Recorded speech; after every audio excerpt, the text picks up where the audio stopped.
کہ فلسطین کی حمایت کریں، مگر ہمارے ہاں ایسا اسلامی ملکوں کے اندر نہیں ہو رہا. ان کے بھی اپنے اپنے قبلے ہیں، تاکہ ہمارا پرانا قبلہ ایک طرف ہے مگر ہم اس کی طرف توجہ نہیں دے رہے. اپنے ذاتی اکانومی مفاد کی وجہ سے ہم بہت سارے اسلامی ممالک بھی اس یہودی لابی اور یورپ کے ساتھ بھی صحیح. کھڑے ہو رہے ہیں. اچھا حمید صاحب، جس طرح ہم نے دیکھا کہ پاکستانی گورنمنٹ کا جو سٹانس رہا ہے اس ایشو پر، جب کہ یہ جنگ سٹارٹ ہوئی، جیسے یہ حملہ ہوا، اس کے بعد ہم نے دیکھا کہ پرائم منسٹر صاحب اور پریزیڈنٹ صاحب کی طرف سے بھی فوراً مذمتی بیان آیا، اور انہوں نے کہا جی کہ جنگ بندی میں کردار ادا کرے دنیا. اور یہ جو بیان تھا یقیناً بہت بااثر اور ذمہ دار بیان ہے، کیونکہ جہاں بات کی جاتی ہے، اگر جنگ کی بات کی جائے تو پھر دونوں طرف سے نقصان ہوتا ہے، چاہے وہ پھر مسلمان ہوں یا پھر اگر دوسری طرف یہودی ہیں، دونوں طرف جو ہے وہ نقصان ہو رہا ہے. جنگ بندی کی بات دنیا نہیں کرتی دکھائی دیتی ہے ہمیں. امریکہ نے تو باقاعدہ ایڈ اناؤنس کر دی ہے اور وہ کہہ رہے ہیں جی کہ ہم بھرپور انداز سے کھڑے ہیں، جبکہ دوسری طرف ہم دیکھتے ہیں کہ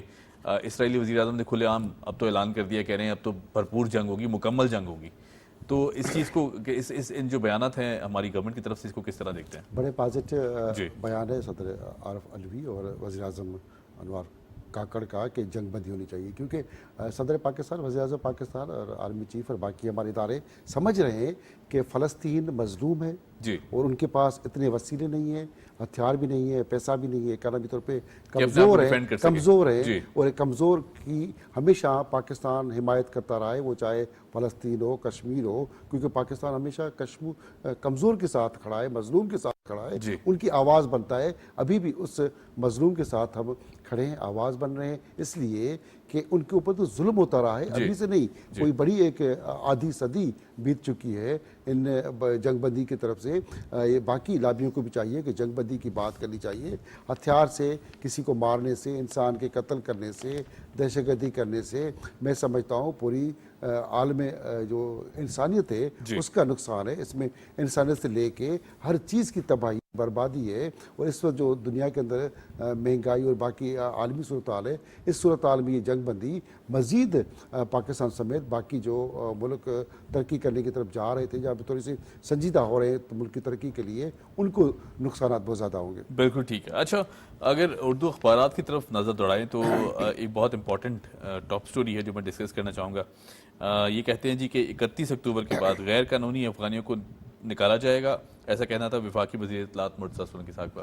اب جو انفارمیشن منسٹر صاحب ہم نے دیکھا کہ مسلسل، بلکہ حکومت بھی بہت سیریس انداز سے اس کو دیکھ رہی ہے، عسکری ادارے بھی کہتے ہیں جی کہ ایک طویل مدت پاکستان نے جو ہے ریفیوج تھی، اور جب حالات خراب تھے افغانستان میں تو جتنے افغانیوں کا انفلکس ہوا یہاں پر، ہم دیکھتے ہیں کہیں نہ کہیں یہ اگر افغان رویے کی بات کریں تو یہ احسان فراموشی نہیں ہے. افغانستان کو جب سے آئے، جب افغانستان میں جنگ چھڑی تو ان کو پناہ دی گئی، نہیں کہ ان کو پاکستان کے اندر ہمیشہ رہنے کا حکم دیا گیا. پناہ کے بدلے میں انہوں نے پناہ کے بدلے میں، کیمپوں کے بدلے پہ آتے ہی ہمیں بم، بندوق، کلیشن کوپ اور قتل، غارت، دہشت گردی اور زمینوں پہ قبضے، مافیاز. اور آپ اگر کراچی کی، اگر پورے سندھ کی بات کریں تو زیادہ کراچی میں ان کو مہاجر کیمپ پہ لگا کے دی گئی. ابھی بھی ان کی مہاجر کیمپ جو ہے افغانیوں کی بستی کی، وہاں پہ کوئی ہماری احساس اداروں سے لے کے رینجرز وغیرہ کو بھی انٹری بین ہے، ان کو آنے نہیں دیتے. اور اس کے بعد یہ ٹینکر مافیا، کنٹینرز، یہ اسمگلنگ کا کھربوں روپے کا جو پیسہ ہے وہ پاکستان سے سامان بھی لے کے جاتے ہیں، اور ہم سے کماتے بھی ہیں، ہم سے کھاتے بھی ہیں، اور ہمیں ہی مارنے کے پیچھے لگے ہوئے تھے. ابھی میں سلام بھی پیش کروں گا آرمی چیف پاکستان کو اور باقی وزیر اعظم سے لے کے ہمارے منسٹر صاحبان، نگران حکومت، جس طرح پہلی بار سنجیدگی کے ساتھ افغانیوں کو باہر نکالنے کی بات ہو رہی ہے. یہ بات تو پوری پولیٹیکل پارٹیاں پہلے سے کر رہی ہیں. کوئی سندھ اسمبلی میں قرارداد یہ تو پہلے آ چکی ہے، پنجاب اسمبلی اس پہ بات کر چکی ہے، اور ہر جگہ سے یہ بات ہوتی ہے. اور سب سے زیادہ نقصان جو ہوا ہے اس افغانیوں کی وجہ سے وہ سندھ کو ہوا ہے، اور کراچی کو زیادہ ہوا ہے. کراچی میں ہمیشہ لسانی فسادات بھی ان لوگوں نے کرائے اور بم لگے. ابھی ملک کی تھوڑی سی اکانومی سنجیدگی طریقے سے آگے بڑھ رہی ہے، تو یہاں پہ وہی دہشت گردی کی دھمکیاں اور لوگوں کو مارنے کی دھمکیاں یہی لوگ دیتے ہیں. اور اس کو سپورٹ کرنے میں جو ادارے کھڑے تھے پہلے بازی میں، انہوں نے بھی اب سنجیدگی کے ساتھ طے کر لیا ہے کہ کسی طرح بھی ان غیر ملکی جو غیر قانونی طور پہ رہتے ہیں ان کو نکالا جائے. پاکستان اس بات کی بات نہیں کر رہا کہ افغانی خراب ہے یا افغانستان سے ہماری جنگ ہے. ہماری جنگ اس دہشت گردی سوچ سے ہے جو اس ملک کی تباہی کر رہا ہے. اب اگر روپے کی قدر دیکھیں کہ پاکستان میں بڑھتا جا رہا ہے, جو ملک افغانستان حالات جنگ میں ہے وہاں ان کے 1 روپے کے برابر 70 روپے کی بات ہو رہی ہے. اگر یہ جس طرح اسمگلنگ کر کے پیسے لائے جا رہے ہیں آئے جا رہے ہیں, یہ ٹینکر مافیا سے لے کے کنٹینر مافیا, اگر ڈی ایش اے سے لے کے کراچی کے اندر پانی بھی آپ کو انہی کی غلط قسم کے قبضے ہیں, ہائیڈنٹ ہے. آپ کو اپنے ملک میں انہی افغانیوں کے تھرو پانی پیسوں پہ ملے گا, آپ کو ہونڈی کے ذریعے پیسے ملیں گے. جو بھی غیر قانونی کام دیکھیں گے مافیا اس کی سرپرستی اس کی پکڑی وہ پہن کے بیٹھے ہوئے. اور یہ صرف جب اس ملک سے ان کو نکالا جائے گا آپ کو پانی سے لے کے جتنی بھی غیر قانونی چیزیں ہیں ان سے جان چھوٹ جائے گی. اور یہ میں سمجھتا ہوں کہ ان کی قوم کے اندر کوئی ایسی غیرت نام کی چیز نہیں ہے. وہ دوسرے ملکوں میں جا کے ایک غلط سوچ کے ساتھ گھس کے ان کو نقصانات پہنچا رہے ہیں. اور افغانیوں کو نکالنے کے لیے میں سمجھتا ہوں نکال کے ہم چلے گئے تو میں سمجھتا ہوں کہ پاکستانی فوج اور آرمی چیف اور موجودہ نگران جو وزیر ہیں ہمارے وزیر اعظم ہیں, میں سمجھتا ہوں کہ تاریخ کے ہیرو بن جائیں گے اور تاریخ کا ایک بڑا کام یہ ہونے جا رہا ہے. اور اس سے ملک ترقی کرے گا, قوم ترقی کرے گی. اگر یہ ہم نہیں کر سکے تو پھر زیادہ ہم بھگتیں گے اور بہت برے قسم کے نتائج اس ملک کو دیکھنے پڑیں گے. بالکل ٹھیک ہے. حمید صاحب, جس طرح آپ نے ذکر کیا کہ ہر غلط کام میں یا پھر اس طرح کی ایکٹیویٹیز میں جو انوالومنٹ ہے وہ سامنے آئی, اور ہمیشہ ہم دیکھتے ہیں کہ کہیں نہ کہیں تانے بانے وہیں جا کے ملتے رہے. 9 مئی کا جو انسیڈنٹ ہے, افسوسناک سانحہ, ہم دیکھ میں بہت بڑا سانحہ کہوں گا کیونکہ ظاہر ہے جس طرح پاک افواج پہ انگلی اٹھائی گئی یا پھر ان کے خلاف بات کی گئی, یقیناً جتنی مذمت کی جائے اتنا کم ہے بحیثیت پاکستانی. لیکن اس میں بھی اس طرح کے فیکٹرز ہمیں ملے جو کہ انویسٹیگیشنز کی گئی اداروں کی طرف سے, اور پھر اس کے بعد جو تانے بانے ہیں وہ جا کے کہیں نہ کہیں افغانیوں کے ساتھ ملتے ہیں. پھر اس کے بعد رینسم کے کچھ کیسز اور بہت سی اس طرح کی چیزیں بھی ہمیں آتی رہیں. جو سمز کا استعمال ہے بارڈر پر, یہ بھی ایک بہت بڑا ایشو پاکستان فیس کرتا رہا. تو اب جو آنے والے چند ماہ ہیں انہیں کس طرح دیکھتے ہیں, یہ جو اقدامات اب لیے جا رہے ہیں ہمارے عسکری اداروں کی طرف سے اور پھر گورنمنٹ کی طرف سے؟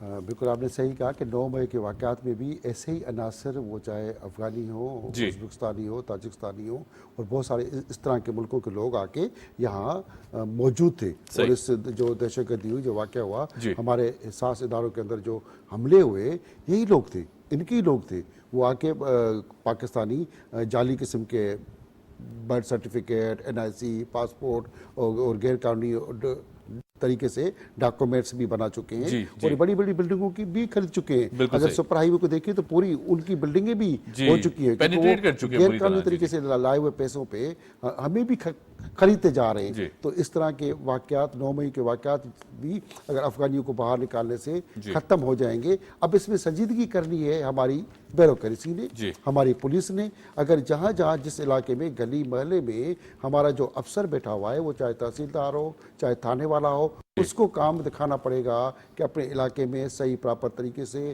غیر قانونی طور پہ موجود افغانیوں کو نکالنے کے لیے کوشش کرے. آرمی چیف یا رینجرز کا DG جا کے یا منسٹر صاحب جا کے وہ تو ان کو باہر نکالنے کے لیے کام نہیں کرے گا. ہمیں خود ہر بندے کا جہاں بھی جہاں شہری ہے, حکومت نے نمبر دے چکے ہیں کہ اس نمبر پہ ہمیں آگاہ کریں کہ جہاں بھی افغانی ہو, چاہے وہ بنگالی ہو, بہاری ہو, برمی ہو, ان سب کو نکالنے کے لیے, باہر نکالنے کے لیے جو غیر قانونی اس ملک میں ٹھہرے ہوئے ہیں, ان کے پاس کوئی دستاویز نہیں ہے. اگر جن کے پاس اگر قانونی طور پہ جو رہتے ہیں, اگر قانونی طور پہ ویزا پہ آ چکے ہیں یا اقامہ آئے تو وہ رہ سکتے ہیں, اپنا کام کر سکتے ہیں. غیر قانونی طور پہ رہنے والے جو یہاں پہ 30-40 سال 50 سال سے بھی غیر قانونی طور پہ رہ رہے ہیں, ان کو اپنے اپنے ملکوں میں جا کے اپنا کاروبار کرنا چاہیے. اگر ان کا ملک جنت ہے تو اپنی اس جنت میں جائیں, یہاں پہ ہمارے لیے دوزخ کیوں بنا رہے ہیں؟ بالکل, بہت بہت ویلڈ پوائنٹ, بڑے خوبصورت بات کی آپ نے. جو حمید صاحب, ایک اور اہم ڈیولپمنٹ ہے جو میں آپ سے ڈسکس کروں گا.